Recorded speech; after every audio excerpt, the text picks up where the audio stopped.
the record. Here goes the encoder, and we're going to go. Welcome, and thank you once again for hanging out with us. This is episode 372 of the IT and the D Show. Happy day before the end of the coronavirus. We are hanging out here 2 days, in Bob. our 2 days. No, it's still tomorrow. At the end of the day tomorrow. We're hanging out here in our respective homes. I hate this you is so much. Bob. This is Bob, the sales guy. That's Dave the Geek. Randy, I do the Twitters. Is doing the Twitters. Find us online, itandthed.com. When it's up, you can give us a like on the socials and subscribe to us everywhere. Fine podcasts are sold. Shit breaks, man. What do you want from me? Like Jaeger's the one that pointed it out. I didn't even know. I figured somebody had told you because I know it's not like you looking at it anytime in the recent future or the recent past. So yeah, this is where we usually back. It's like quarantine. Do you like our last event was only like 8 months ago or like 7, and it feels like 5 years since we've seen people. Yeah, for sure. And the crazy thing is, I was on crutches at the last event, and guess what? I still am. And you, yeah, like no, nothing's changed. Yeah, no events, no Mr. Superman, no home. We're not doing events. There's a big event tomorrow. Everybody should get their asses out and vote. That's a whole thing. Yeah, I mean, I do care who you vote for, but I don't care who you vote for. Just get your asses out and vote. It's a thing. I heard 2/3 of the votes are already in as of this morning. That's more people have voted early in Texas than voted entirely in 2016. Are you seriously? Yeah, I believe the count as of this morning was 86 million, if I recall correctly. Votes have already been cast. Even with Republicans blocking off the roads to the polling places. Randy. It's happening. I mean, he's not wrong. He's not. I'm sorry, we do have people trying to run buses off the damn road, Bob. It's a thing. 3 months of blocking traffic, nothing. Now you're angry. Well, and that's the thing, because they were, if you block traffic, you should get shot. You should go to jail, but not me and my big old pickup truck running the Biden bus off the road. Yeah, that's fine though. That's great. Yeah. Again, it's the hypocrisy. Now, not then. It's the hypocrisy. If you're going to be the one that says it's bad, then don't do it. That's always been my thing. All right, next. Jeez. There's landmines after landmines. These two, man. Yeah, but hey, we are joined by some awesome guests that I've known for I'd say a pretty long time. They went at off least 3 or 4 emails. You've known them for at least 3 or 4 emails. So yeah. Oh yeah. No, but they went and built a data center back in the day. They started a cloud practice back in the day, and they're doing a startup now. Jason Yeager, Nick Lebson from Tenacity Cloud. How you guys doing? Good, Bob. How are you? Okay, let's just take a moment. We're actually having a startup on the show. Like I feel like that's been a minute too. For sure. Right? Oh, what was the last startup? Probably the Zoom call. The Zoom last week. Yeah. Zoom app. The Uber ride show. What do they call Zoom ride? Zoom ride, yeah. Zoom ride. Okay. Yeah. Oh, that's right. That was a few weeks ago. Dude, it's, again, 2 weeks ago, 3 weeks. In quarantine, that could have been 1997. I have no. It's like dog months. They're multiplied by about 7. Seriously, like Tiger King. Like I'm still trying to write. Like Tiger King was March. Right. It wasn't that long ago. It was only 7.5 months ago when that broke, and like that seems like years ago now. I feel like that's one of the landmarks that I have. Like Tiger King is one of the flagpoles of this year. That like, okay, that was a point in time that I will remember and find. That was like the 3rd week of March, and then here we are. I mean, today is what, March 248th? Right. Yeah, absolutely. Everything goes to November 3rd tomorrow, right? Or November 4th, the day after. Whatever it is. That's when everything ends. Then, right, yeah. Yeah, then the coronavirus is over, and then we go back to normal. Yeah, that's why I've got News Fred. will be normal again. That's why I got Fred booked for next week, so he can explain to you why it hasn't gone away yet. No, he's ruin my Christmas. He's coming for you. Don't ruin my Christmas. All right, but hey, seriously, gentlemen. So I got a very important question for both of you. I just, what is the cloud? Can we start there? Nick can handle that one. The only correct answer is someone else's computer. That is the only someone correct else's answer. computer. That is the only. That is the Not only yours. correct answer. Not yours. Yes, So, that is the I guess cloud. Somebody not- else's computer. It's not just iCloud though. Right. So I love companies that are born out of there was an issue or there's a problem, not just coming up with a great idea, but solving a problem. And I think you guys kind of hit the nail on the head. Why don't you explain why it is you guys started Tenacity Cloud, and then we'll kind of dive in from there. Yeah, we started it.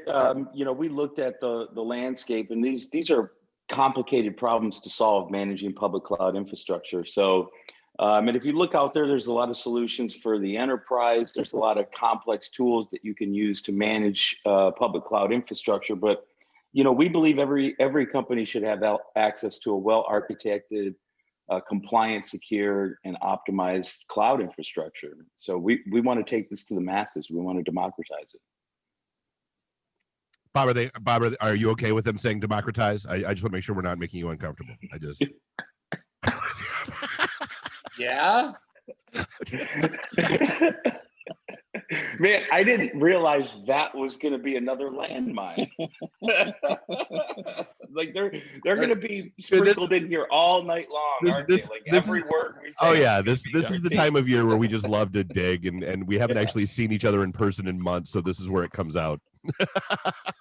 I know. I really wish we could be in person. Same.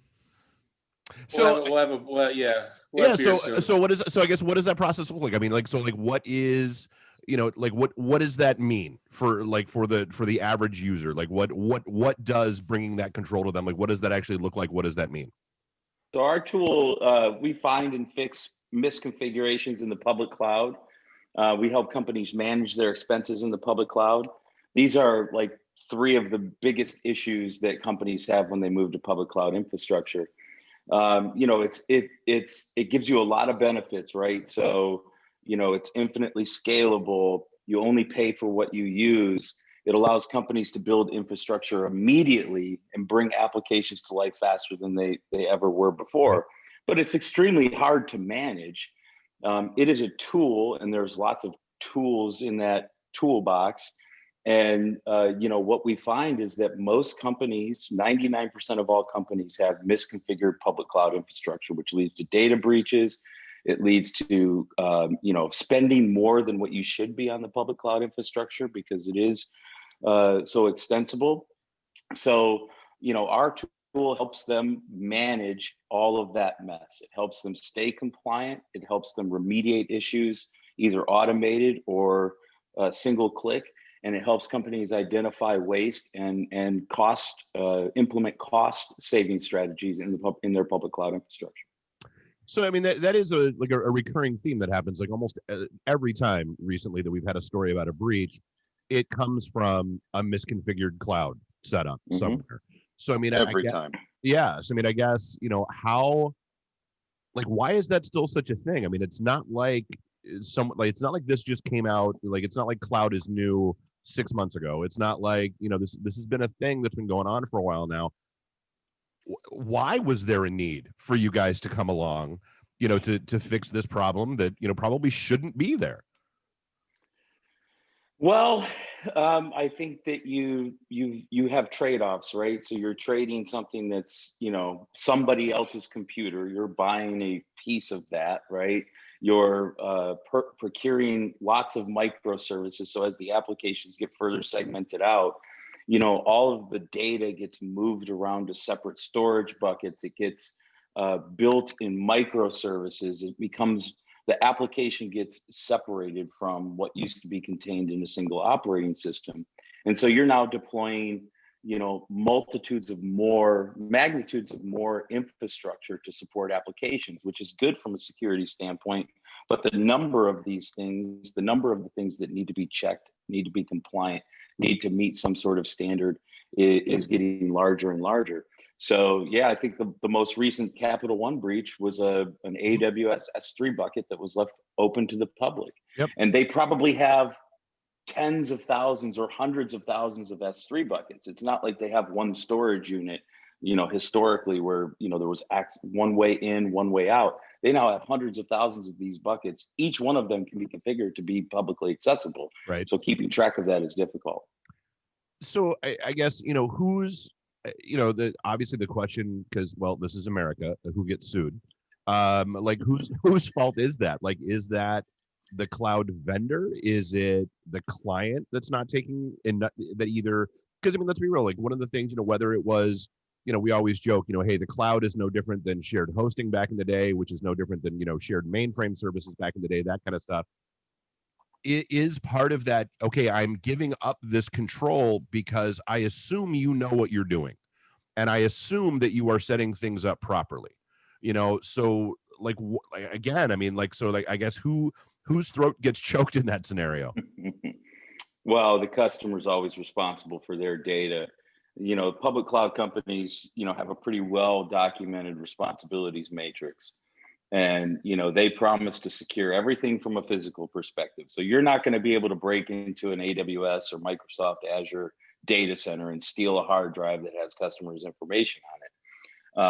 That's what they're telling you they're doing. They're keeping it available, durable, and secure from a physical perspective. That's where their responsibility stops. And it's pretty well defined. You're responsible for the security. The customer is responsible for the security of their data. And so that's where that responsibility lies. And companies need to take that seriously because they're the ones that are being held accountable by whatever agency, right, or whatever compliance framework, whatever it is, whatever regulatory concern they have, they're the ones being held accountable for that. Well, then the one thing that I always liked what you guys mentioned, and I'd rather you use the term free, but you say that your product is cost neutral, which a lot of people probably tilt their head on. And I guess, why don't you explain what you mean by that? Yeah. That is an interesting phrase. So one of the biggest problems that companies face with their public cloud infrastructure, because they are deploying magnitudes of more resources, is there's lots of wasted resources in their environment. In addition to that, these public cloud providers give you tools to cut your costs, whether it's with savings plans or identifying instances that need to be right-sized or resources that need to be right-sized, or telling them you can actually commit to to having a number of resources on like a 1-year agreement and get a discount. So basically, companies are spending on average 30 to 40% more on their public cloud infrastructure than they should be, because they're not taking advantage of these cost-saving strategies and they're not identifying wasted resources. Our tool helps identify those wasted resources, and in addition to that, it helps them implement cost-saving strategies by utilizing what the public cloud providers are giving you to use. Now, and that was something that we've talked about since we kind of figured out this thing, is what workloads do you put in the cloud and what workloads don't you? I guess, talk to me about how you guys are helping address that, because that's kind of the thing.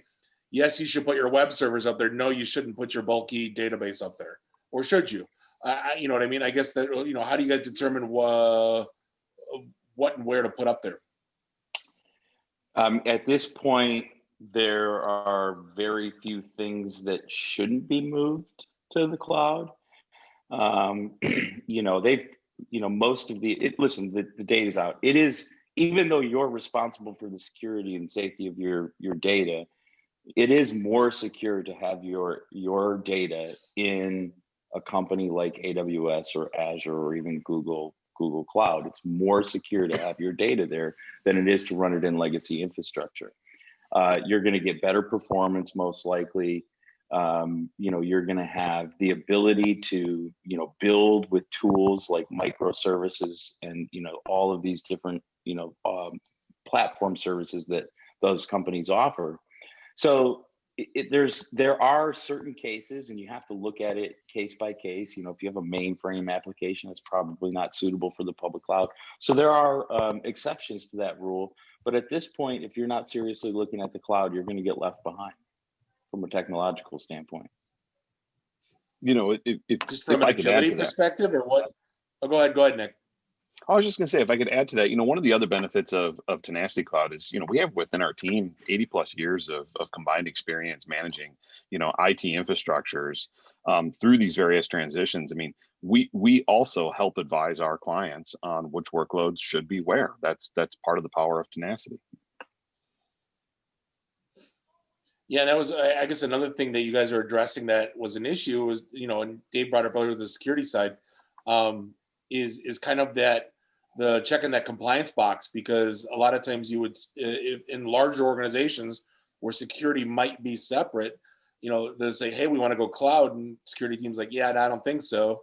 You're not compliant. Well, now you guys can, hey, this tool checks every box. Hey, Mr. Security, thinks your life is good. We can go on our way. Is there anything more to that on the security front, or is that usually suffice?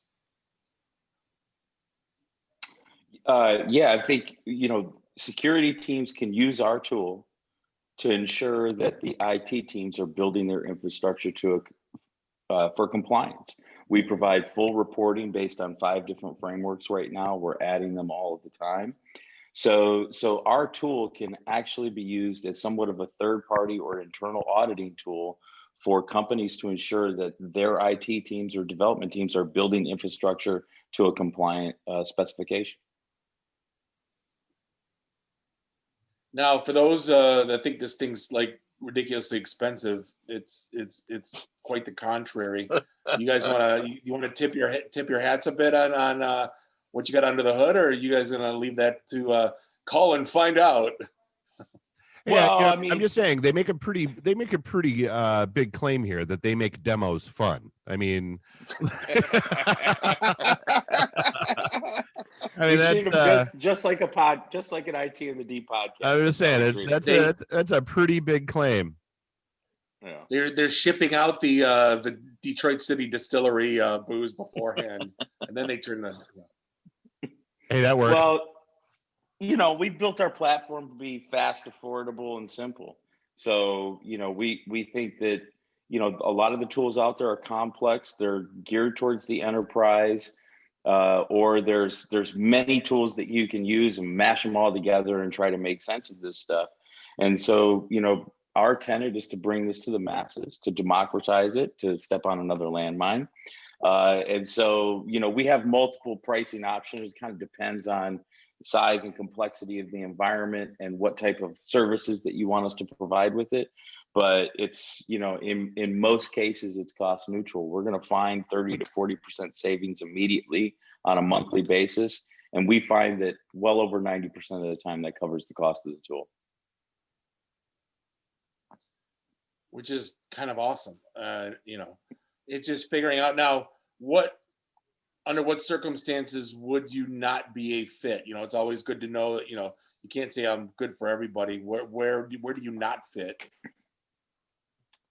Well, like I said, we have customers that are larger enterprises, but that's not really what we're geared towards. We're geared towards the smaller IT and security teams and IT shops.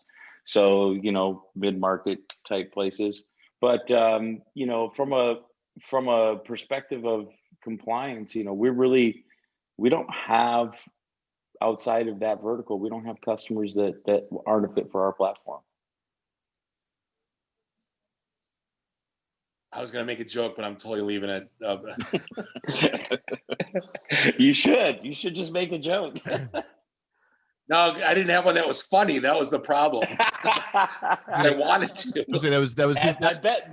I bet Nick had something funny he joke. wanted to say. He was using the term joke loosely. He was, yeah. Well, there is that one funny, customer that doesn't care. Right. That's true. If you don't care about the security, you don't care how much you're spending and identifying those costs, and you don't care that much about security, we're probably not the right fit. Oh, and there are a list. There's a plethora of consulting firms that are lining up to talk to them. I'm quite sure. Because Correct. Right. So what I guess that's a kind of the corollary to that question is so like you see you're going after the midsize, which is one of those things that I think we've said a million times on this show that it's that small to medium market that typically needs the most help in with stuff like this. Like they need, they don't have a full-time CIO. They don't have, there's still John, the help desk guy, that's running everything, even as they've grown and scaled and all that stuff, whereas, your larger enterprise organizations tend to have the infrastructure built out to be able to insulate themselves a little bit. So, I mean, I guess, like in that vein, like then who, I guess, like what size are you, like what size is the ideal client for you, put it that way, or like, where do you find that you've been able to provide, your greatest hits, so to speak? Yeah, I mean, they do have to have somewhat of a not a super large environment, but if they're spending hundreds of dollars a month in public cloud infrastructure, they're probably not going to be a good fit, right? Right. But you're down the right path with these smaller teams where they don't have the resources to have a CIO or to have a separate security team. Those are companies that we play really well with. And what's happening is all of it used to be the larger enterprises that required compliance and required, a whole bunch of processes and procedures around the security of their data. And what's happening now is all of those enterprises are now pushing those down to the companies that support them, right? They're vendors. And these are smaller to medium-sized companies that you just mentioned may not have the resources that the enterprises do.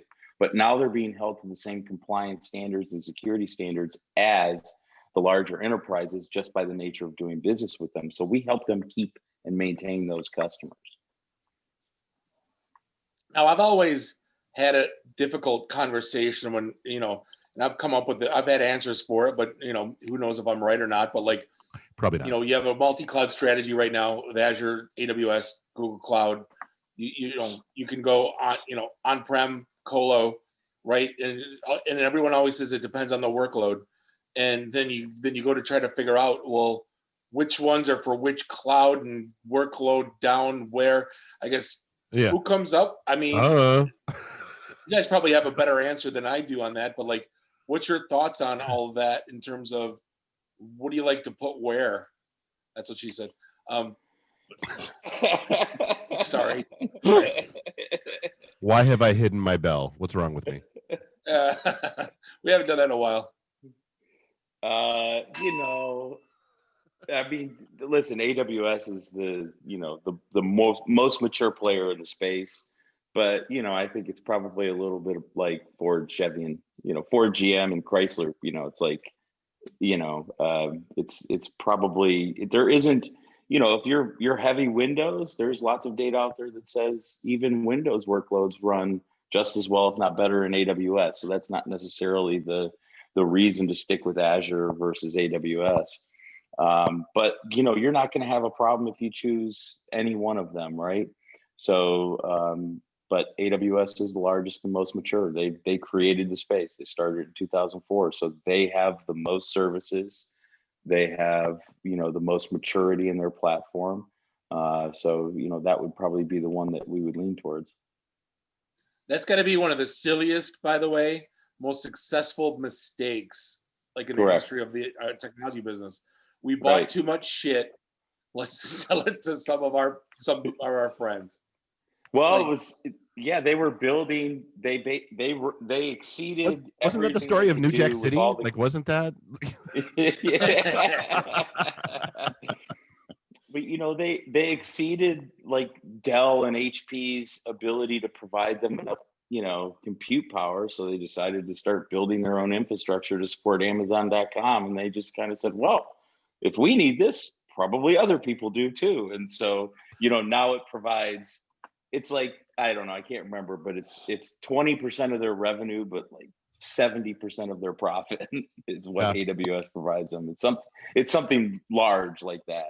It's by far their most profitable division. as a non-shareholder, it angers me that I never bought stock in them, because I always just thought, back in the day was, hey, they just sell books. That's stupid. It ain't going nowhere. And Yeah. Now they own the world. And now look at them. Yeah, right. Yeah. They're gonna buy the moon next week. Google's just gonna be the next Alta Vista. Meh. Right. Like the richest woman in the world, was his wife, which they got divorced, and she became the richest woman in the world as a result. How crazy is that? Yeah. Yeah, and I'm not saying she didn't earn every penny of that. That's not what I'm saying. I'm just saying that's how much wealth he amassed. Let's be honest. Any woman married to any guy in tech in any capacity is earning every single dollar for putting up with our shit and our personality. No, but if you read the story of her, she like, didn't she bankroll and like she was a huge part of that. She was there early on. Oh, yeah. She earned every penny. That wasn't why I said the comment. I was just clarifying. I know. If you can divorce somebody and that person becomes still the wealthiest person in this class, that's a lot of money. That's a thing. To be that lawyer, Oh my what's God. his take? 30%. He's probably the richest lawyer in the world now. Yeah. So probably I guess walk negotiated me through 5%. Yeah. So I guess let's say you're sitting in front of a brand new customer. You don't know anything about them. They don't know much about you. I guess, walk through a quick conversation with them. What are you trying to find out? And what do you, obviously you're trying to solve, the cost estimate, justification and security, but what else are you talking about? We talk a lot about visualizing all of your assets in one view across all your accounts and all your public cloud providers. Our platform provides that as well. It's kind of the framework that allows us to provide identify cost savings, identify waste, run compliance reporting, and allow them to remediate. So the foundation is taking all their assets and visualizing them in one pane of glass for them and giving them the ability to sort and to categorize them by, how they function as a business, by application or business unit. So a lot of the conversations revolve around visibility of your assets across your entire environment. That's a big value add for our customers. But really, if you're using the public cloud, every customer we talk to has one of these issues. It's either one or all of them, and they have them today. So really the conversation center around how we can help them, manage all of this. It's funny, we've been joking for a few years now how companies are sprouting up everywhere because Azure is such a pain in the ass to figure out when you get the bill. And look at you guys, living proof right here. Yeah, I mean, there's something like, in small environments, there's hundreds of thousands of rows in the full detailed cost report from a public cloud provider, because they bill on every single widget and unit that you use per hour. So they're taking things on an hourly basis. They bill by the minute sometimes. So you've got all these line items on your bill. We take that mess and clean it up and show them what they want to see. So what I'm hearing here is that Azure powers the CVS receipt system is what I'm hearing. Both of them. Stole my joke. He stole my joke. You clown. Actually, I was gonna say the next thing you do is analyzing the CVS receipts. Yeah, but anyway. God bless it. Nothing paper. So I guess if people are looking for more info, or they're looking for to schedule one of these fun demos, where do people find you, and how do they find out more about Tenacity? Nick at tenacitycloud.com. No, anytime. Bring it all day. tenacitycloud.com. We have a number, we have email address, we have everything's on the website. Everything that we do, we talk about our services. So you can fill out a contact form, or you can email Nick at tenacitycloud.com. I'm still having dreams about the green tomato BLT at Zingerman's, by the way. We need to get back there.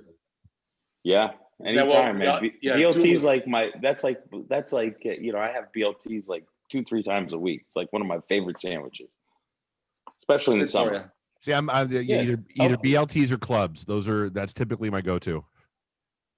Yeah. In fact, I just had a BLT this weekend. So and then obviously, So- and then like, is there anything else is there anything we didn't touch on that we should? I just want to make sure we get everything from you that you want out there. Well, I did most of the talking, so I don't know if Nick wants to get anything out there. I can't think of anything off the top of my head, Nick. I think you covered most of it. I would say this though, really it takes less than 30 minutes to set up. We really encourage people to try it out. We do make demos fun. We promise we'll make you smile. And if you're kind of shy, like you don't, a lot of our customers don't have all the talent they want in-house, and we can help them out with that. That's part of what we do. And that's sometimes a hard thing for people to admit. Like that's a struggle for people to admit that they need help like this. Like that's no joke. That's the Biggie Smalls rule. Things that make you smile. What numbers to dial? See, you got it. You got a joke in. I did. I've been waiting for it all day. Did you guys see The Mandalorian, the first episode of season 2? I haven't watched it yet. All right. Spoiler alert. I was like, well, then you're going to want to drop off because we're about to go. Bring it on. Jason, Nick, good seeing you guys, man. TenacityCloud.com. I'll I'll be talking to you guys soon. All right. Thanks, Bob. Thanks, Thank you. everyone. Good to see you both. Great seeing you guys again. Have a good rest of the night, guys. See you, Randy. See you, Dave. Yeah, it's definitely a super cool product. I got to see a demo of it. And the customer was like, yeah, how about some of this and put a little of that in there and do a little bit of this. They put their coder on it and it was like, yep, that's done. Here's the features for you. So like, it was like, it wasn't a small little feature overhaul. It was kind of a big deal. And they're like, yep, we'll do it. Done. Well, I mean, that's the nice part of being a startup is you still have that nimbleness and that agility. You don't have, 8,000 feature requests from 50,000 clients pending. And yeah. Right. And they still know, and they still know their own code. Exactly. Is, yeah. But hey, right, so before we dive into The Mandalorian, dude, Sean Connery died. Like, whoa. Shucker Trebek. They did all of the celebrity Jeopardies, but I mean, I don't care if it was him as James Bond to him in that stupid entrapment movie with whatever her name was with the button leather pants sliding through the lasers. The guy who turned down the role of Gandalf and so decided to become Alan Quatermain. Yeah, Indiana Jones' dad. Yeah. Yeah. I mean, it's I mean, the dude did a lot of stuff. In fact, I was just reading I didn't a realize story. he was 90. Yeah, well, I was just reading a story where apparently way back in the day, Lana Turner, a Hollywood, mogul, super like vixen of the time, was dating a gangster, and said gangster would like show up on the set and be a total douche. And there was this unknown actor who was like kind of a sort of a bodybuilder from Scotland that they pulled in as an extra for a thing, who like had no idea who this guy was, knew nothing about what gangsters were because he hadn't been in the country very long, and just beat the shit out of this guy because he was giving Lana Turner a hard time, and good for him, and that's one of the like things that endeared him to several people in Hollywood, and that's how his career got started. I'm gonna regret doing this, but for years and years and years, my impersonation of him was, "Would you mind if I ran my fingers through your pubic hair?" So that was my Sean Connery for you. Worst Connery ever. That's fair. It's totally fair. But yeah, so I guess Randy's face on that one. Yeah, exactly. So I guess in lighter topics, yeah, dude, Mandalorian season 2 episode 1 dropped. Wow. So when I said that they're going to give us Easter eggs, so if you haven't watched it, yeah, just tune out for like the next couple minutes. Like just let us know. Spoiler alert! Spoiler alert! Woo! So I'm just going to dive right in. So a couple of things happened that I had to watch the Easter egg videos on YouTube where they said what was what. Oh, I had to watch. And I watched the episode 3 times so far. Yeah, I watched it twice. So apparently the Obi-Wan from episode 4, when when he yelled at the Sand People, that like that weird shriek. Right. That was a Krayt Dragon shriek. So Yeah, that's why they got scared. That's why we all knew like, that, Bob. They're bringing, huh? We all knew that, Bob. I didn't know that. Oh yeah, that was a thing. Yeah. I didn't read the books. Don't forget. Like you read, the books told a lot about that. No, and the skeleton in episode 4, that was also a Krayt Dragon. Yeah. And then the pearl was a part of was it Knights of the Old Republic? Yep. Like it was a boss fight. But yeah, then they kind of went down that little path, like where R2, like it might have went down the same one. You know what I'm talking about? That same little like walkway down the canyon.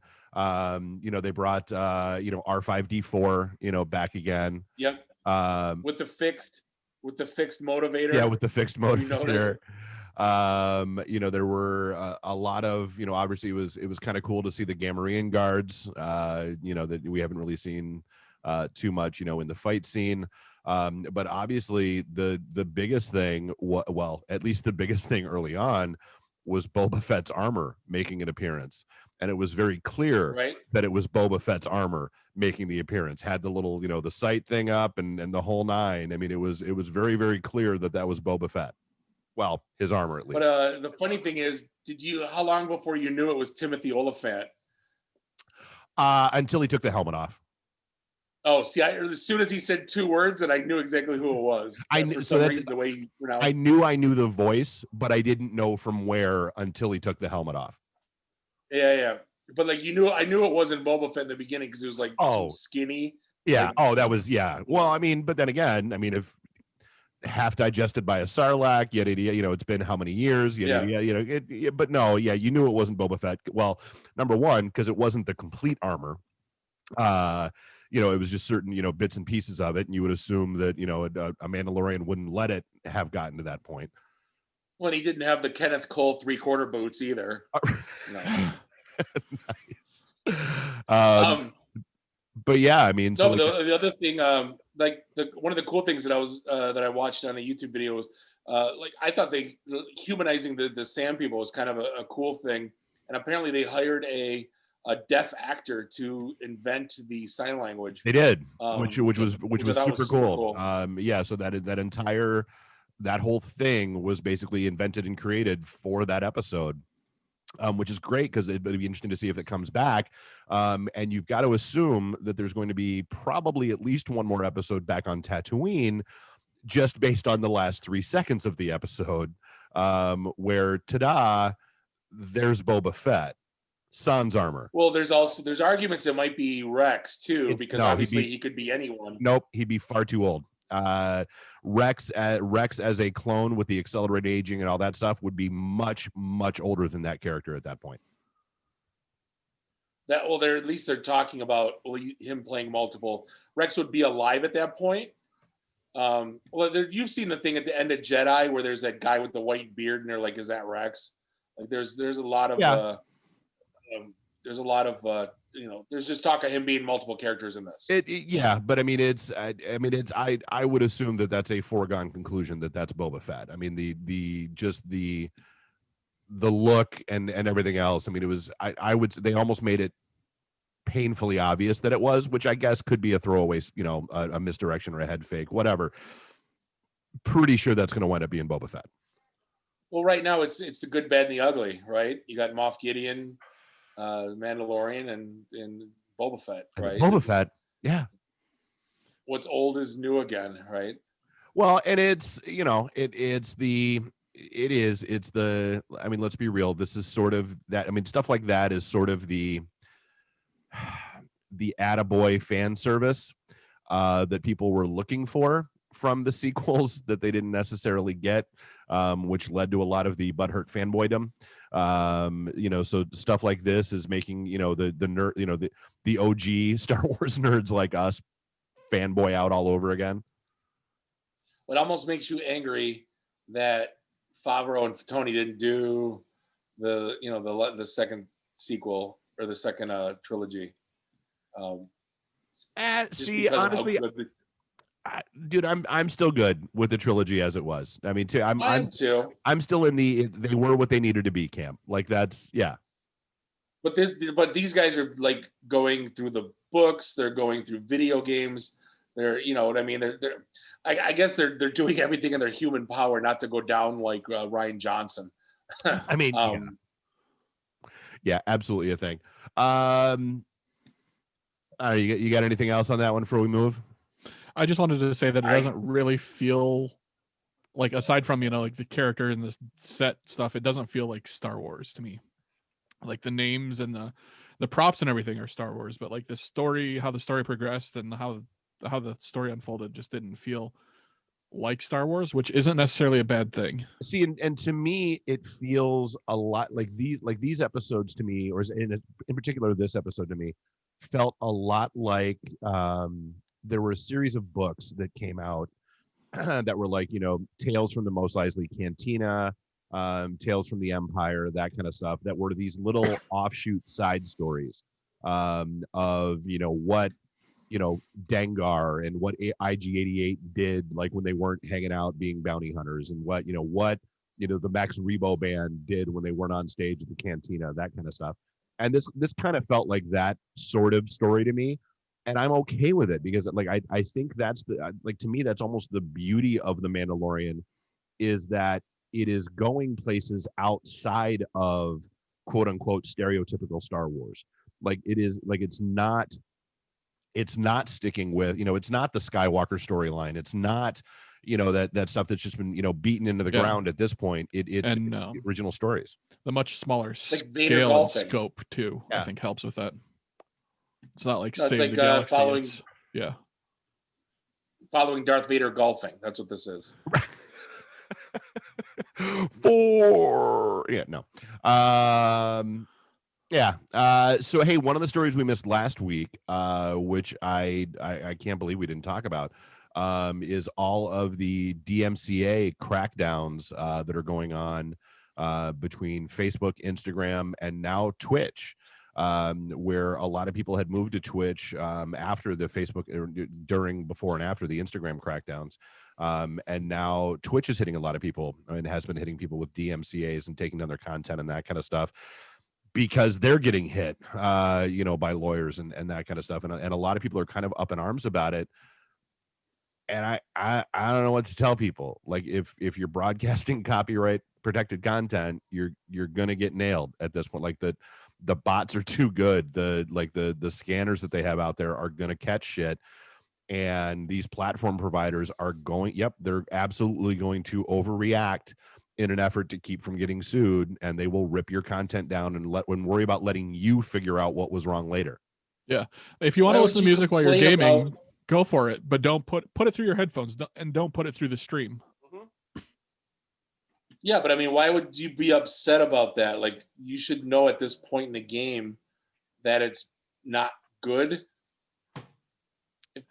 You know what I'm saying? Like, you would think, but no, because I mean, there are a lot of people like all pissed off at Twitch about this, and I'm like, it's not Twitch's fault that you're doing this. It's not.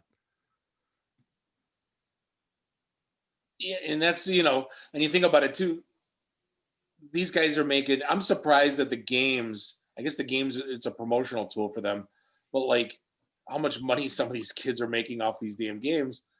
But you know, they probably sell more copies when they see some kid playing it good, you know. Well, and honestly, that's where some of the, I guess, like some of the harsher, like nastier fights have started. Is there are some people that are getting taken down strictly because of music that's in the game itself that they're playing, which is, you know, okay, which again, I guess you're playing a copyright protected, you know, you're playing a game and you're sharing your play experience and whatever. Don't know what to tell you on that one. Like, it's, you know, yes, I get the music as part of the game, but it's not on Twitch to figure out what's part of the game and what's not part of the game. So if they get a takedown notice, bye. Yeah, because I haven't seen too many videos of Grand Theft Auto. You know, yeah, because what are they doing with that? Because it's all about the soundtrack on those. Yep. Have you gotten a chance to see Red Oaks yet on Amazon Prime? No. Never heard of it. You need to start watching it. like immediately. Okay. Like It's before or after the Queen? Caddyshack. Before or after the Queen's Gambit? Because apparently that I have like 9,000 people in my feed telling me I have to watch that. Yeah, I don't want to watch. If it's British talk, I don't feel like watching it. You have too much paying attention. It's like a Guy Ritchie movie. It's like 15 minutes and it's like, have you understood a word they've said yet? No, but it's like a Caddyshack if it was kind of like a Melrose Place drama, but like mildly humorous, but like no one-liners. I don't know how else Okay. to describe it. It's set in '85 at a country club. Paul Reiser is the Judge Smales. But like they follow more tennis than they do golf. Like on the tennis court, you know what I mean? But the music's obscenely good. They knock it out of the park. One of the main characters is Costa from Project X. If you ever remember the Yep. party movie, give me back my gnome.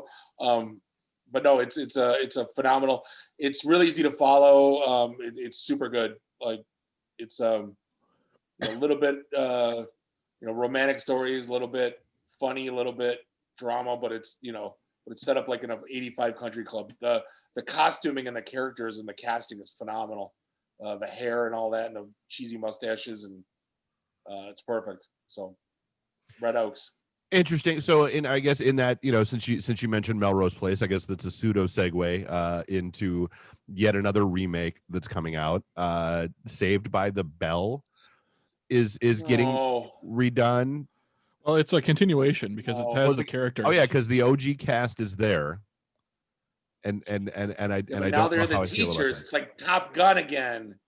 Like let's. Oh yeah, apparently Zach's the governor. Like what? Yeah, he's the governor of California. Slater is the gym teacher and football coach. I do love the one clip in the trailer where the kid looks at Slater and he was like, "God, when I grow up, I want to be just like you, single, kidless, and hanging out, partying with kids." And I don't know what Elizabeth Berkley did, Jessie Spano. She is the shiniest human being. She's shinier than the Mandalorian. Like she at Comic-Con, you could see her reflection, like it was like a sniper in Modern Warfare, like across the plane, and like then on TV again they show Elizabeth Berkley, and she is like it's like she just dove into a pool of baby oil, came out, and like is doing her lines. Like, have you noticed that? Like, it's insane. she might have. I'm not here to judge. Of jumping in a pool of I'm here to judge. So that comes out on November 25th. I'm probably gonna watch it. Well, I don't have Peacock. Is it one of the free shows, or is it one of the? Because Peacock has some free content. Oh, I haven't even downloaded. It is on free. It is. Did you watch College Years? Yeah, I watched College Years. Way back when, yeah. With Mike Golick. Was it Mike or Bob Golick? Can't remember. One of the two Golicks. I think I watched like 2 episodes of that and was like, yeah, no. I watched everyone. I'm not ashamed. Of course you did. I guess pseudo local news, and because beer is always a theme. Hopcat has been sold, all of them. I'm curious to see how this goes. Basically they just said, hey, we can't keep up with being shut down like this, and I guess they sold it kind of like at a discount to the company that's already invested a bunch of money into them over the years anyway. So I mean, one would think it would be a smooth transition, but yeah, I mean, it's always kind of sad to see stuff like that happen, and I would expect, unfortunately, we're going to see more stuff like that happen just as we keep scaling. Sold for $17 million, which, think about it, if you start a beer bar like 12 years ago and you get to open up a couple of them and sell it for $17 million, I mean, that's a success story. I don't care who you are. Well, yeah, but I mean that, how much of that is going towards existing debt, how much of that is actually who knows? I mean, did any of the locations actually open up at all during when they could after lockdown ended? I don't know. I know Detroit was doing takeout, if I recall correctly. But as far as like open for indoor stuff, no. Yeah. And that's, I mean, let's be real. I understand that, but I mean, that's a relatively recent development, and they were probably already deep in the negotiations on this. So why bother? And they put a lot of money into Royal Oak. If you went to Woody's I Well- remember. and then went to Hopcat, huge difference. Royal Oak closed though because the landlord wouldn't renew their lease. Well, the landlord wanted to triple their lease. That's yeah. Well, yeah. Kind of like what happened to Blackfin. Yeah. That's Because nuts. it's better for the building to sit empty than to make what you have been making for the last 2 years off of it. Right. Well, and then who else is going to move in then? Hopcat's kind of like the gold standard, Yeah. Right. right? Who's moving in? I just turn it back into Woody's. Be done with TGI Fridays, man, could make a comeback. it. The Bennigans all the way. Absolutely. Will those walls support all that shit hanging from them? It's all about the flair. But hey, I guess, speaking of restaurants and bars and all that kind of shit, people are already losing their mind and spreading massive amounts of disinformation about contact tracing. I have seen everything from you have to have your ID photocopied when you walk into places, which is not accurate, to, and I guess like the thing that just pisses me off is people, this is being done to try to stop. So about to drop an F-bomb, a goddamn pandemic. Like they want to be able to share and spread information if somebody pops positive, and they can let you know that, hey, somebody else in the bar that was here that night popped positive. Why You might wouldn't you go want to get be help. notified that you were Because potentially people- exposed to COVID? Because their freedoms. I'm so sick of hearing this shit already. But you call Well, an I order mean, a why- pizza, leave your name, your I number, think your address if it's getting delivered. Yeah, Meyer, Make a I want reservation, you got 37 your cents on a name, gallon of email. milk. Here's my name, phone number, and Yeah. social security number. Take it. Go. No, I think the big problem is that they just it made a decision that didn't make any sense. They singled out bars and restaurants, but they don't doing It's anything no, about Bob. Walmart, It's not just bars Menards. and restaurants. It is basically anything indoor. We have to support this at the podcast studios. When we have shows come in, I have to enable this. No, Any because they labeled it as bars and restaurants. So I didn't know, like, if you go to Well, Menards that's, right now. and that's part. No, it's bars and restaurants that are catching the flack for this, but theaters, gyms, anything that is indoor that people are going to, you need to enable contact tracing. But now here's the problem. I just saw someone that said, I manage this restaurant. Here's what I was given when I took over night shift. Oh, There that a was- full page of. That was a joke. That was Marie that Oh. posted that. I know who posted that. I can't believe, everything's bend over and, Jack Mehoff. And, Well, and that's so like, David and to me, Jabloni. that's the dumb shit. Can you give a fake name and number? Yep, absolutely.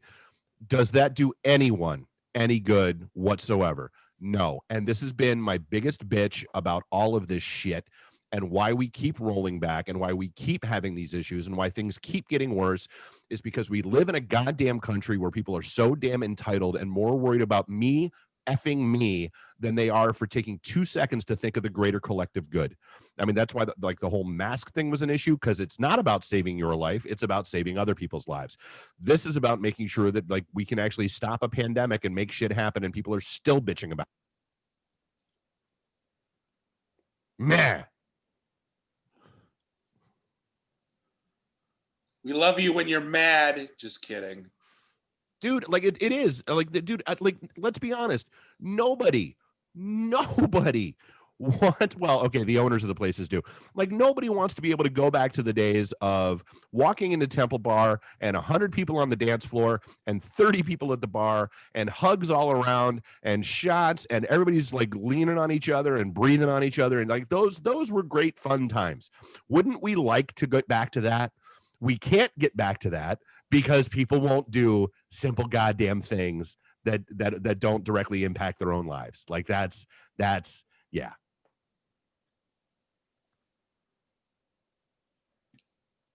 I'm just saying. So seriously, folks, if you're going out, here's the thing. You are lucky to be able to have the privilege to go out at this point. You're lucky that places are goddamn open. You're lucky that staff is there to goddamn serve your ass, to keep you from having to make food at home and drink at home and all that kind of stuff. Do the right thing for the love of God. The thing that bothers me the most is the when the people or the servers are like over apologetic and like walking on eggshells up to you because I think they're gonna. I'm like, who are the people that are mad? Because that's like, the that's norm, one Bob. thing. That's the problem, Bob, is that's what they're used to getting. That's who they're used to dealing with. I'm so thankful and like reverse apologetic. Like you could bring out the wrong food and I'd be like, this tastes amazing. Thank you. Appreciate you. It's I'm sure the cook did a great job. I'll eat this. Cool. Yeah. Yeah. Granted, But I'm, going to we're not the norm, dude. Lunch places, I don't get it. No, I mean, I've seen people like start screaming at, the hostesses or the staff or whoever at DSC.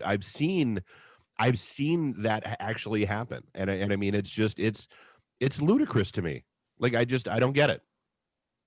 No, it goes to the whole, people are going nuts, mental health, stuck in the house, I think it's just taking its toll, especially kids not going, who knows what people's lives are going through, right? If they lost their job, if they lost their job, they shouldn't be going, well, you know what I'm saying? Well, who knows what everyone's and that's fine, but you still shouldn't be taking that out on other people. Like, and you should understand. In general, and for any reason. Yeah, and you should contextually understand the hostess making minimum wage at the front area to let you in is not making those decisions. The clerk at 7-Eleven that's, making $7 an hour is not the one making those decisions. And so screaming at them, other than, again, making you feel better, what does that do?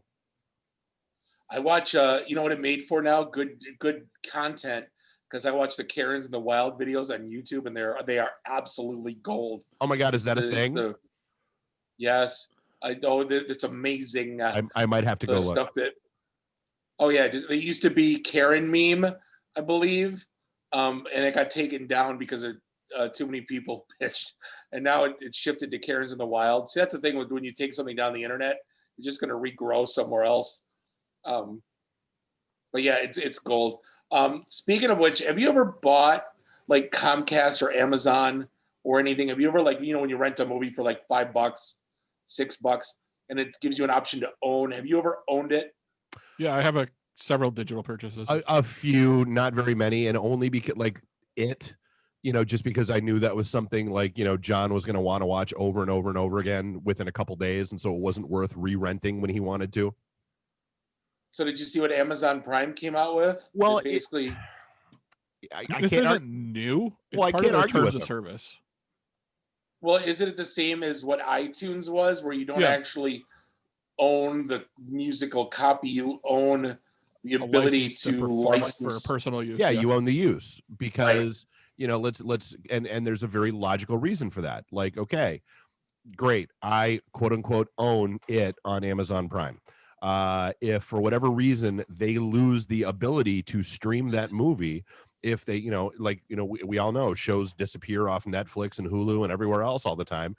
If they lose the ability to stream that show, sorry, if you really, you probably should have bought the DVD. But it's kind of like when I was a kid.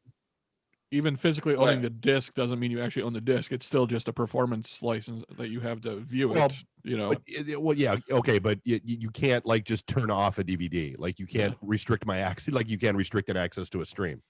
The mailman doesn't take it back. Right. Best Buy isn't showing up at my house to repossess the DVDs for the movies they no longer have access to. Right, but it goes back to, I wish I had a Blockbuster tally of how much money I spent on renting The Toxic Avenger, Faces of Death, and Halloween Havoc 89. It's probably hundreds of dollars because we must have rented it 30 or 40 times. You should have just bought the damn things. But there was nowhere to buy it at the time. Thomas Video didn't exist. You couldn't buy the weird B movies.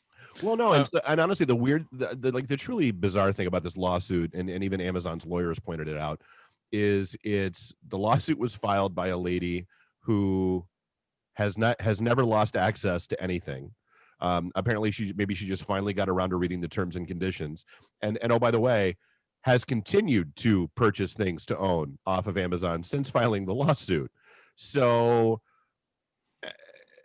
it's kind of like, hey, lady who's suing McDonald's because the coffee was too hot, if you're back the next day to get coffee again, I have questions. Right. It's a hot cop. Yeah. Speaking of companies going bye-bye, Have you ever used Expensify? Oh yeah. Yeah, I have as well. And apparently the CEO thought it'd be a good idea to send an email to 10 million people and to nose down on them how to vote. And there's a lot of there's a lot here's of where pissed off this is people. bad. Well, and here's why this is bad in my estimation.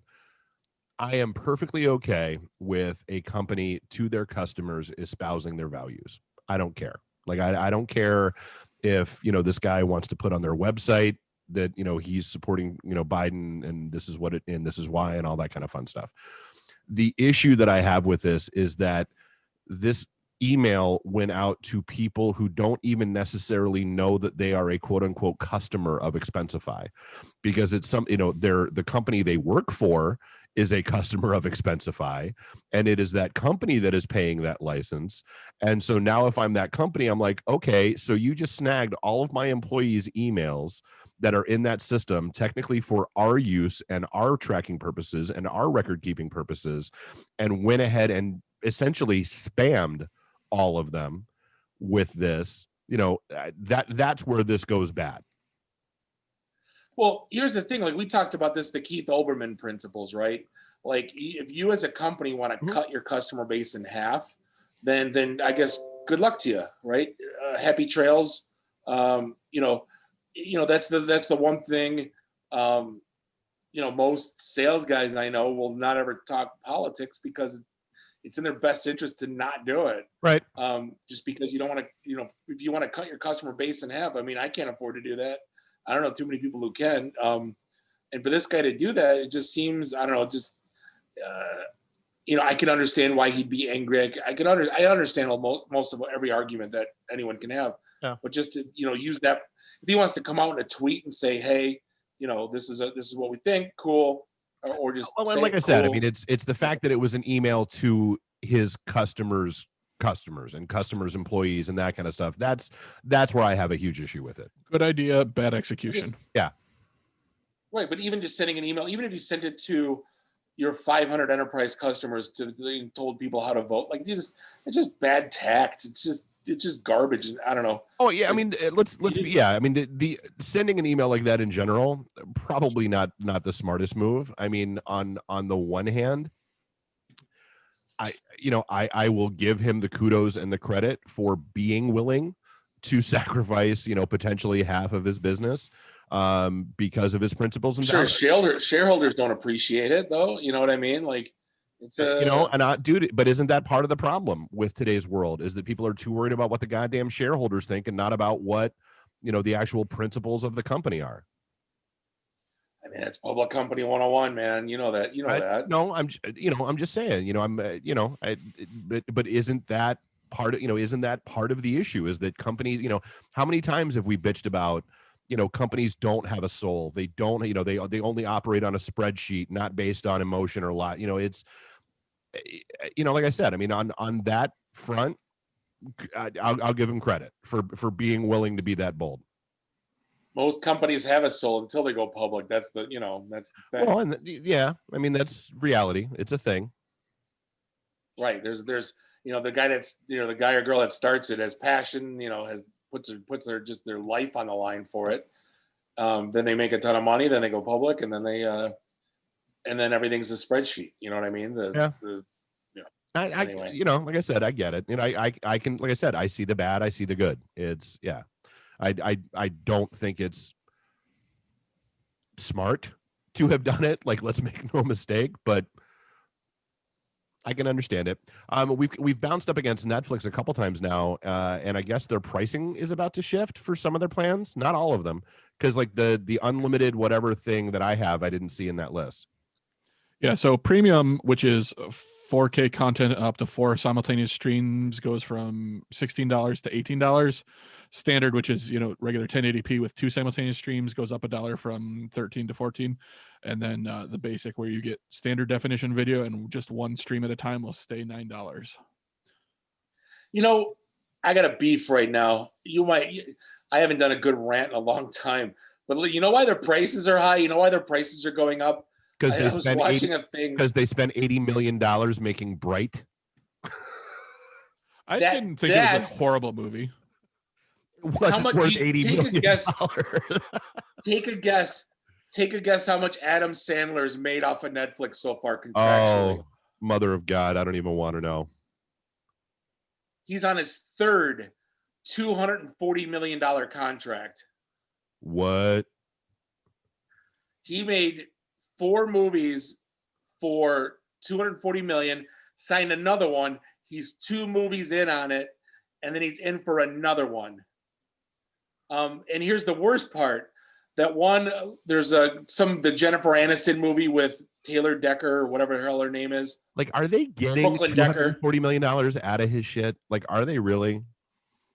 Yes, go look it up. I was looking up richest actors, and like Sacha Baron Cohen's worth like 140 million. They're like, no one touches Adam Sandler, whose net worth is 420 million. And then they started listing off the contracts he got from Netflix. Oh no. My question is Netflix getting $240 million worth of value?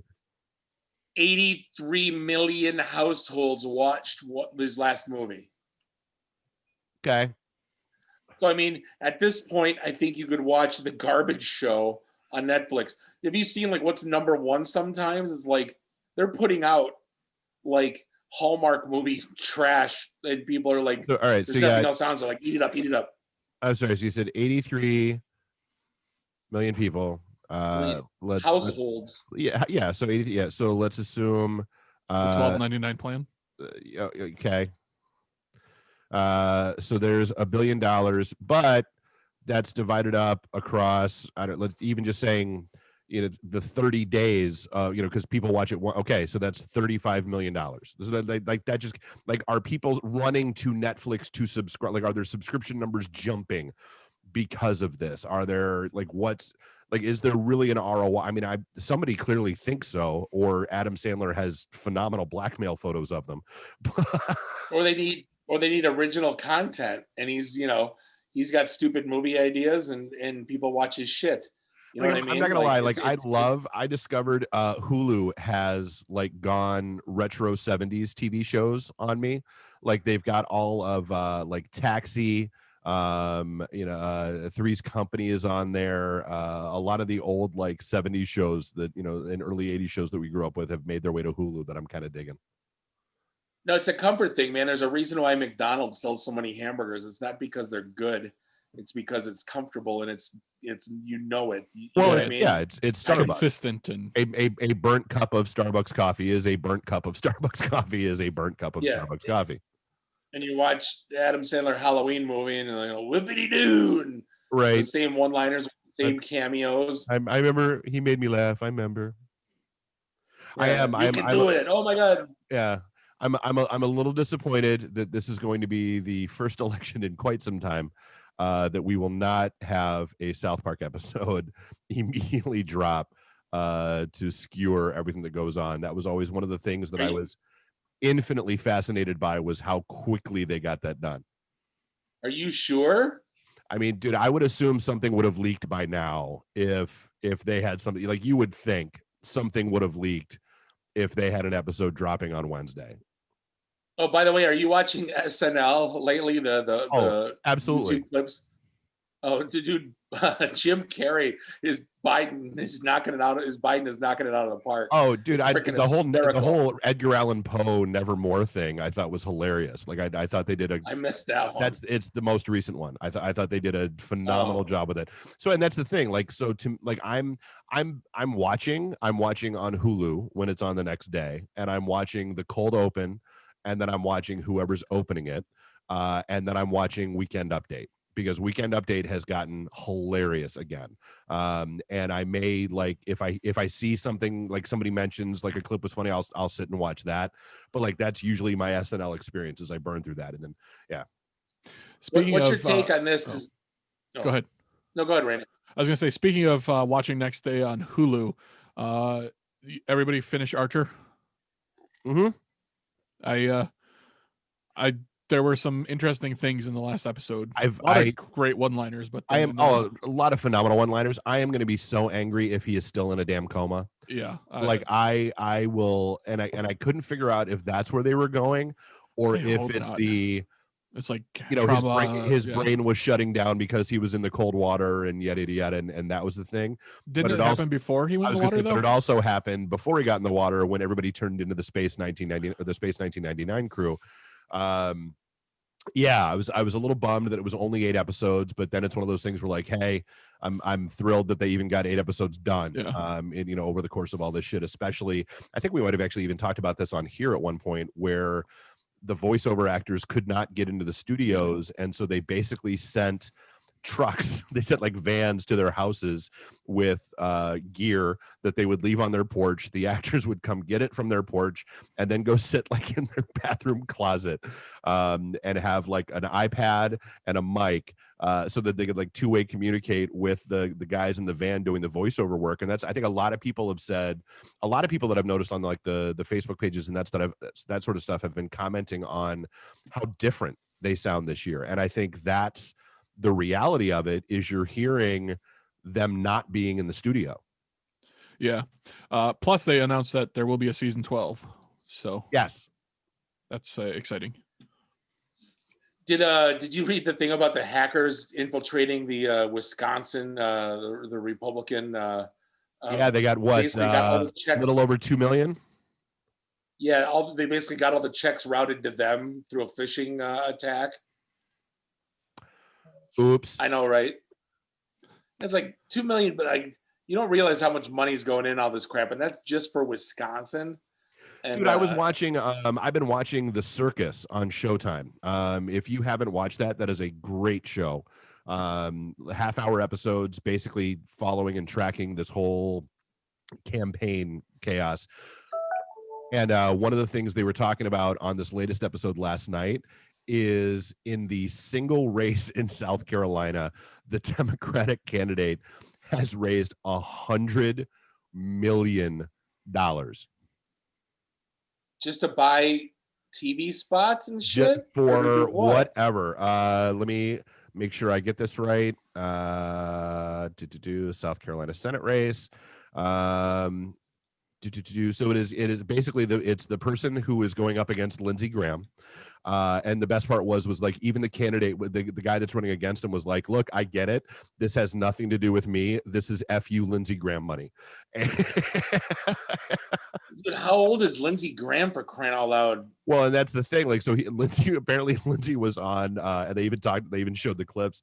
He was on Fox News almost crying, begging for people to help him because he was getting because his Democratic opponent was raising so much money that he couldn't keep up, and he was afraid of what was going to happen. It was amazing. Well, why? Here's the thing though, like if he's been around since like the Reagan years, like if you don't know his name by now, why does he need that much money? You know what I'm saying? Like just that's why I hate politics. This stuff's all stupid. So you're gonna buy more Facebook ads than him, so you're gonna win. People are gonna go, "Oh, I saw it on TV." Jamie Harrison. That's Jamie Harrison is his opponent's name. You know what I'm saying though? Like all the Facebook crap I've had to read, all the shit on TV, nothing's. Dude, all the shy dial voicemails, text messages. Oh my god, I can't wait for this to be effing over. No, I know, but whose mind did it change? That's what I want to know. Like, apparently somebody's, because of the great hacker. Which one was did they document that? Yeah, the great hacker. Not the great hit. Yeah, but like here's the thing. Like the one thing that I've noticed, the manipulate into the buzzwords. You know what I mean? Like they get people to say one thing, their mind's made up, and like when they did like Hillary's a crook, like that was an example from the Great Hack. Oh yeah. But then like, well, then you ask someone on the street, like, what did she crook? And they're like, but it's stuck in their head and it'll never get out. Like I could see it going on right now with this, the one-liners. Oh, well, what did he do? Well, you know what I mean? It just stuff gets in people's heads. But Hunter Biden, okay, cool. I won't vote for Hunter Biden. Like what? Right. Right. I'm not. Yeah. I got another 100 one-liners on that one. So do we really want to open the door on talking about kids? Do we, Don? Do we?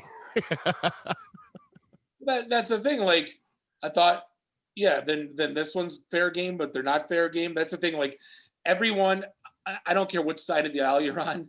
like you're offended by this, but when yours does it, until you're you not. do Like, it. you Yeah. can't, you can't go after Obama. Like Obama's kids are off, but then you can go after Biden's kid. You know what I mean? It's all backwards. Like, the wall was bad then, but it's not, but it's now. It's, you know what I mean? Like, it just, my team good, your team bad. This stuff drives me literally insane. Like, So like when I'm, the other team scores on the Lions and it winds up being a good thing. Right. Yes, you let them in. Right. No, I'm here. I am. Clowns to the left of me, jokers to the right. Man, that's me in this whole process. Like, can I vote for my sock, please? Like, can someone just join? Like, anyone? Where's Monty Brewster when you need him? Soupy Sales. I'll vote for him. I'm trying to think of the dumbest name I can think of. Is he still alive? No. I don't know. I mean, is Vermin Supreme running again? Right. Who? The guy who wears a boot on his head. Boot. You don't know Vermin Supreme? No. Perpetual presidential candidate. Who knows? Although I will say one of the most interesting developments of the election season is Walmart pulling all their guns and ammo. See, now then I heard that it's back, but then I heard that it's not. I mean, apparently apparently it is still in the store. They did not accept new shipments, and you have to like go find someone and request it, and they will bring things to you. It's not out open, like you can't like just walk up and Yeah, most of it was behind like Dunham's. The guns were behind glass cases anyway. But the crazy thing is they're already boarding up stores in Dearborn. I heard. All I've seen is the Marshalls. Yeah, it's not just Dearborn, dude. Like there are cities. Well, I mean locally. Oh yeah, locally. No. Well, and it's one of those things where like people are assuming shit's gonna go sideways. Especially they're saying Pennsylvania, Wisconsin, and Michigan. I mean, there was that FBI report that came out last week that basically said there is a extremely elevated risk of civil unrest in Michigan, and Michigan was one of those 5 states, close to the top of the damn list. Philly's a mess right now. If you've kept in touch with that, like, yeah, it's a little crazy, everything that's going on. Not a little crazy, it's a lot of crazy, but no, it's a lot of crazy. It's 2020, right? It's 2020. What else do we expect, right? Right. Yeah, exactly. We just went through a full moon, daylight savings time coming to an election. They're calling for up to 5 inches of snow this weekend. Like what? Like just whatever. Like Thanksgiving is just going to be it's going to be the South Park Thanksgiving episode. It's going to be mutant turkeys coming to kill us all. Like we're done. No, it's funny. Speaking of Thanksgiving, see, this is the stuff that makes me laugh. California? That the lawmakers and the governors, they sit around and talk about Thanksgiving, and then they put rules in place. This is why this stuff is goofy to a lot of people, because like again, apparently California, you can only see your family for 2 hours, and you can't sing. And no more than 3 households can get together. Fewer than 3. Like you and grandma and grandpa and like your brother, but your sister's out. Sister's got to sit in the garage. Hold on, I'm trying to find out the rules. Singing, chanting, shouting, you can't do this. It's discouraged. And the playing of wind instruments is discouraged. I mean, those are people all are sitting around talking about this. Guests Thanksgiving must be outside, and you can use the bathroom if it's sanitized, and you can't sing. I mean, so you can only be together for 2 hours. Little Johnny can't give his recorder concerto at Thanksgiving. Right? No wind instruments, and you can only watch one half of a football game because it's only for 2 hours. Oh, that's right. Home. Yeah. Well, I mean, see, that's a thing. Can't they just say I guess you can't say be sensible. Who am I? Who the hell am I to dude, no, you absolutely cannot say that. That's no, unfortunately. Do I need to replay my rant from like 20 minutes ago? Every once in a while I like to hope, that's all I want. People be, Yeah, dude, I'm right there with you. I mean, it's like I said. I mean, Yeah, I mean, seeing all of the, the pictures that get posted and all that stuff where people are still just clearly not taking this seriously.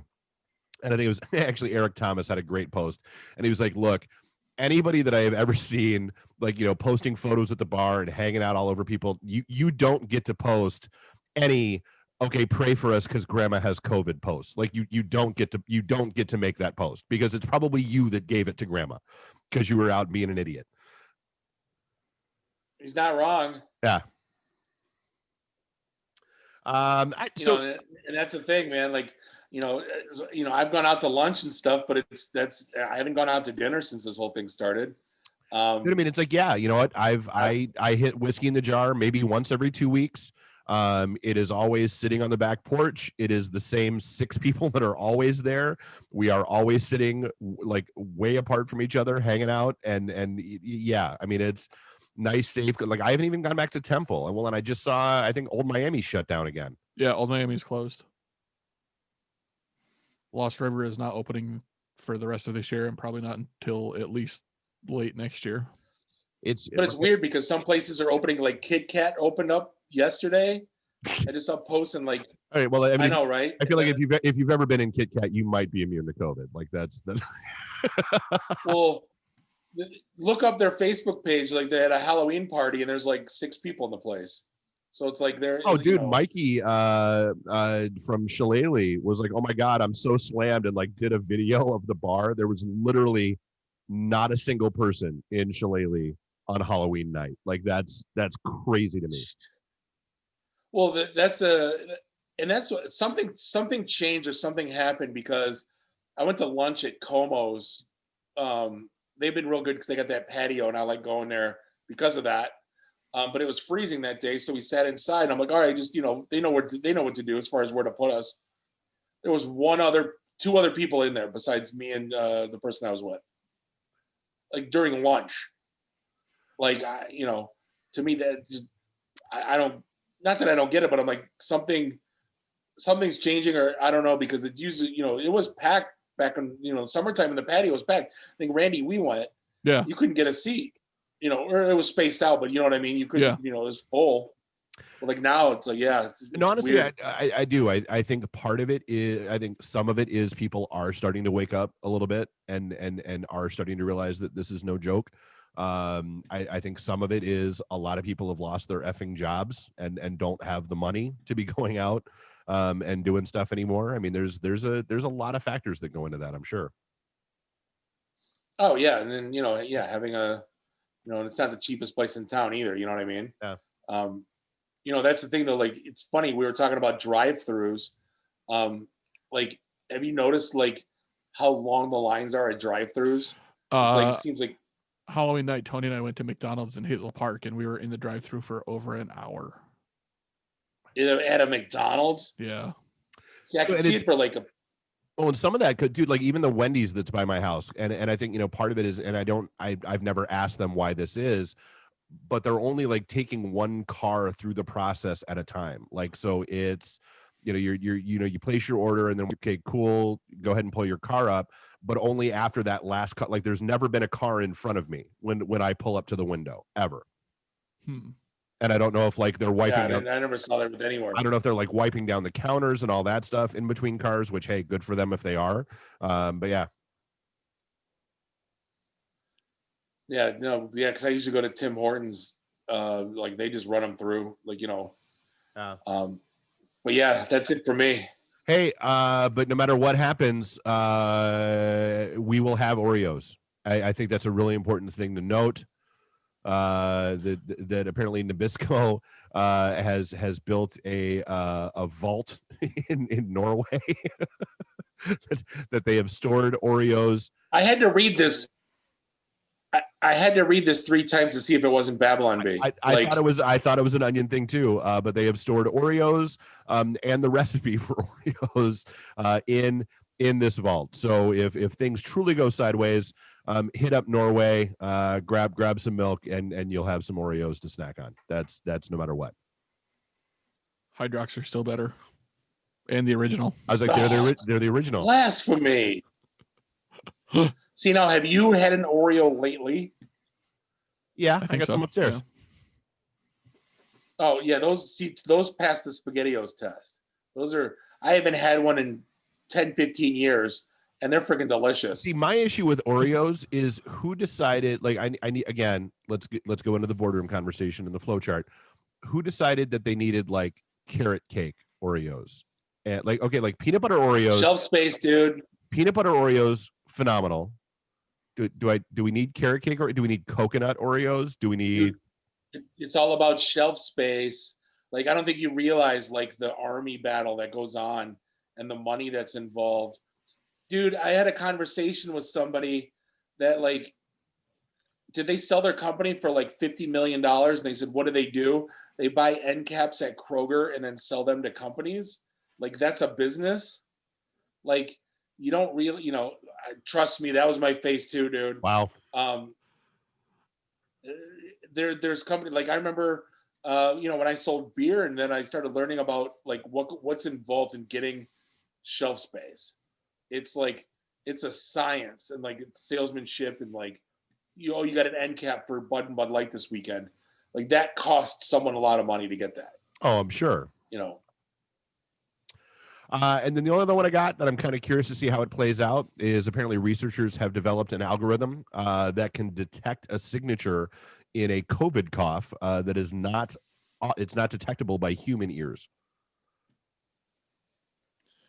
Interesting. It's like a Ozzy Osbourne album backwards. Well, I just think it's cool. I mean, everybody's talking about, you want, ways to self-diagnose. You want ways, you want apps out there that can, help track this stuff and that kind of thing. Kind of a cool concept. And this, it had a 95% accuracy rate in people that had tested positive. And then this is weird.